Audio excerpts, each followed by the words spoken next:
সম্মানিত দর্শক এবং শ্রোতাবৃন্দ, আমি যশোরী বাংলাদেশি সেবা পার্টির পক্ষ থেকে আপনাদের সকলকে জানাই আসসালামু আলাইকুম ওয়া রাহমাতুল্লাহ। পৃথিবীর ইতিহাসে এমন একটি মসজিদ যেটি আমাদের জাতীয় মসজিদ বাইতুল মুকাররম, এইরকম আরেকটি মসজিদ কোথাও খুঁজে পাওয়া যাবে না। তদ্রূপ বাবরের বানানো বাবরি মসজিদ, তার যে ইতিহাস, সেরকম আরেকটি মসজিদের ইতিহাস আমরা খুঁজে পাই না। আমাদের দেশে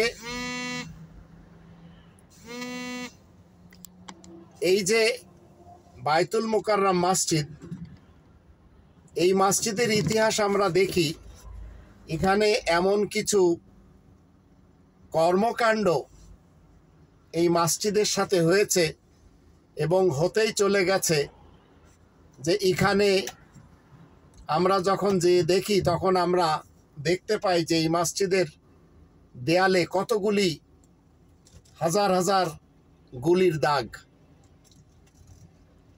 আবার এখানে মুক্তাদিদের উপরে লাঠিসোঁটা মারা হয়েছে, আবার মুক্তাদিরা ভাঙচুরও করেছে, মারামারি, কাটাকাটি, হানাহানি, রক্তপাত ঘটিয়ে দিয়েছে।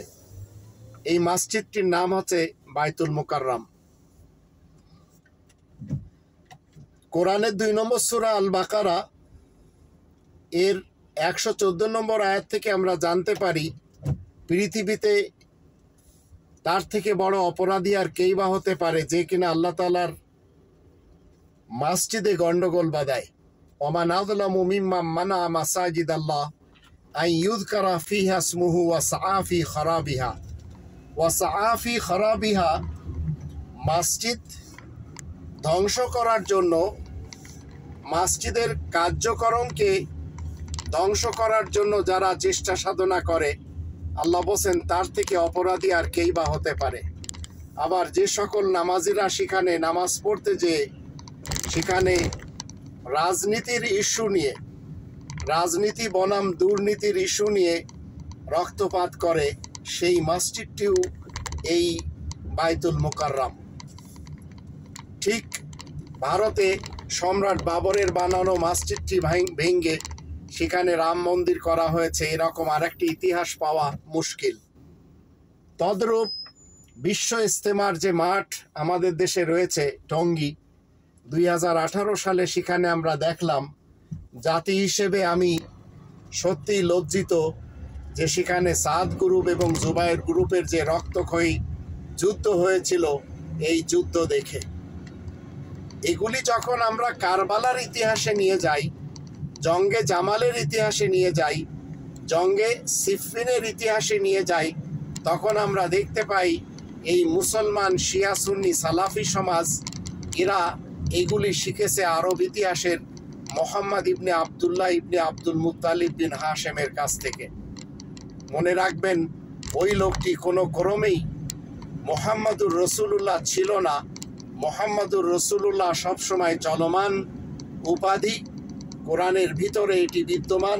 আপনাকে আমাকে এই উপাধিতে ভূষিত হওয়ার জন্য, এই উপাধি অর্জন করার জন্য কোরআনের 5টি দাবি মেনে চলতে হয়।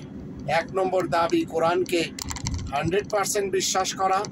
2 নম্বর দাবি কোরআনের ভাষায় কোরআনকে জানা। 3 নম্বর দাবি মাতৃভাষায় কোরআনকে জানা। 4 নম্বর দাবি কোরআন মতে জীবন কাটানো এবং 5 নম্বর দাবি কোরআনে তাবলীগ করা।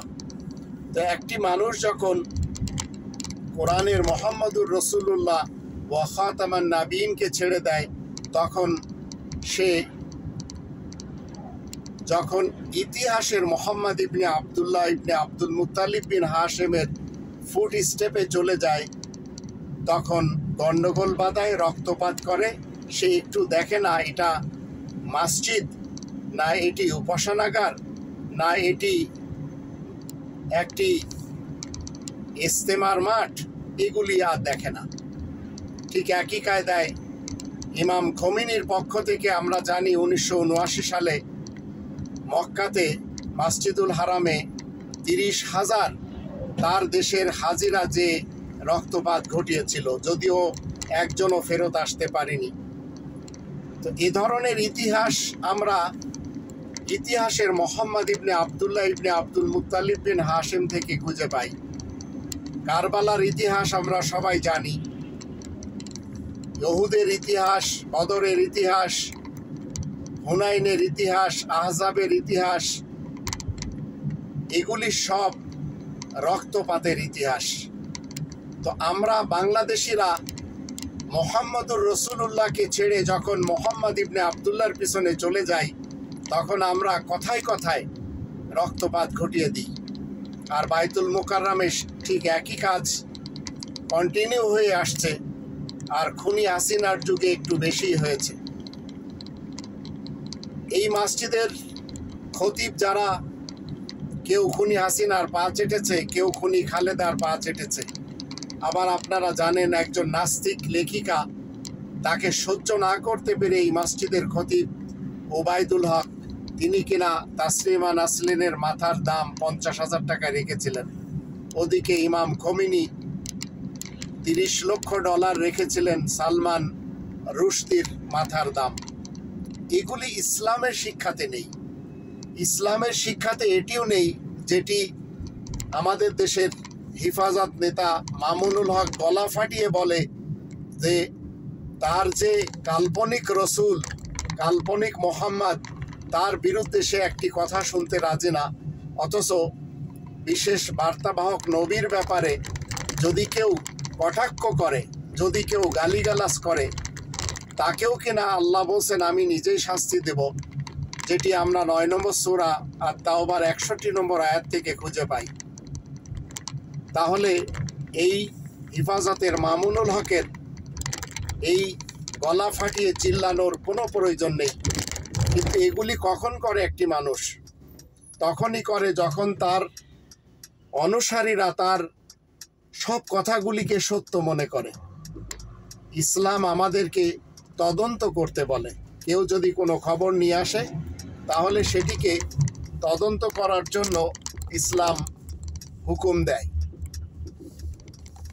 এখন আমরা মসজিদগুলিকে যদি আল্লাহ তাআলার ইবাদতের স্থান ব্যতীত রাজনীতির আখড়া হিসেবে মনে করি, তাহলে বাইতুল মুকাররমের যে অবস্থা, আবার বাবরে মসজিদের যে অবস্থা, আবার টঙ্গীর বিশ্ব ইজতেমার সেই মাঠের যে অবস্থা, এগুলি একের পর এক আমাদেরকে দেখতে হবে। তাই আসুন আমরা সবাই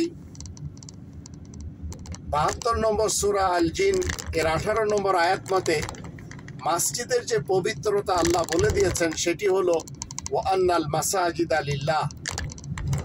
40 লক্ষ মসজিদ রয়েছে আল্লাহ তাআলার ইসলামী কিংডমে। 40 লক্ষ মসজিদের একটি উদ্দেশ্য হলো ওয়া আন্নাল মাসাজিদা লিল্লাহ, মসজিদগুলি সব আল্লাহ তাআলার জন্য হবে। এটি রাজনীতির আখড়া কিংবা কোনো মতবাদের আখড়া হতেই পারবে না। যদি হয় তাহলে সেটি লিল্লাহ হবে না, সেটি হবে মসজিদে জিরার। ওয়া আন্নাল মাসাজিদা লিল্লাহ ফালা তাদউ মাআল্লাহি আহাদা, তোমরা আল্লাহ তাআলার সাথে অন্য কাউকে ডাকবে না। তো এখন আমাদের দেশের 3 লক্ষ মসজিদ যদি আমরা দেখি, এগুলিতে আল্লাহ তাআলার থেকে বেশি ইবাদত বন্দেগী করা হয় সুন্নতের নামে, ওয়াজিবের নামে, নফলের নামে, সেই আরব ইতিহাসের সেই মোহাম্মদ ইবনে আবদুল্লাহ ইবনে আব্দুল মুত্তালিব বিন হাশিমের নামে। তাহলে বোঝা গেল মসজিদগুলির পবিত্রতা যাদের হাতে ছিল, তারা কোরআনের মোহাম্মদুর রসুলুল্লাহ ওয়া খাতামান নাবিয়িনকে ছেড়ে দিয়ে ইতিহাসের মোহাম্মদ ইবনে আবদুল্লাহর পূজারী হয়ে এবং সেই দেব দেবতাকে মাথার ভিতরে ধারণ করে নিয়ে তার নামে বেশভূষা এবং ইবাদত বন্দেগী, সুন্নত, নফল, ওয়াজিব বানিয়ে এই মসজিদগুলি নষ্ট করে ছেড়ে দিয়েছে। তাই আসুন আমরা সবাই মসজিদের পবিত্রতা রক্ষা করার পূর্বে আমরা যখন যখন কেউ কোনো মসজিদ বানাবো বা কোনো মসজিদ আমরা এলাকাতে আমাদের পূর্বপুরুষদের রেখে যাওয়া দেখব, সেটিকে আমরা লিল্লাহ বানাবো। যদি আমরা মসজিদগুলি লিল্লাহ না করতে পারি তাহলে মনে রাখবেন সেটি হবে মসজিদে জিরার। আর মসজিদে জিরারে সবসময় মানুষেরা এই তবলিগি জামাতের সাদ গ্রুপ, জুবায়ের গ্রুপ এবং ইলিয়াস আত্মার গ্রুপের যে দলবল রয়েছে, এরা এখানে বেডিংপত্র নিয়ে, হাঁড়ি পাতিল নিয়ে এখানে পিকনিক করে এরা কোরআন বিরোধী একটি শয়তানিক যে দুটি গ্রন্থ রয়েছে, ফাজাইলে আমল এবং ফয়জানে সুন্নত, এইগুলি দরজ নেওয়া দেওয়া তারা করে। এদের থেকে আল্লাহ তাআলার কাছে আমরা পানা চাই। ঠিক যেমন আমাদের দেশের বড় দুটি ইয়াজুজ এবং মাজুজ, বিএনপি এবং আওয়ামী লীগ, এই দুটি পার্টি থেকে আমরা সবাই আল্লাহ তাআলার কাছে পানা চাই, তদ্রূপ এই সকল মসজিদ বিরোধী যারা এবং বিশ্ব ইজতেমাতে যারা কোরআন বিরোধী তামাশা করে, বয়ানবাজি করে, এদের সকলের কাছ থেকে আল্লাহ তাআলার কাছে আমরা পানা চাই। আল্লাহ আমাদের সবারই সহায় হন।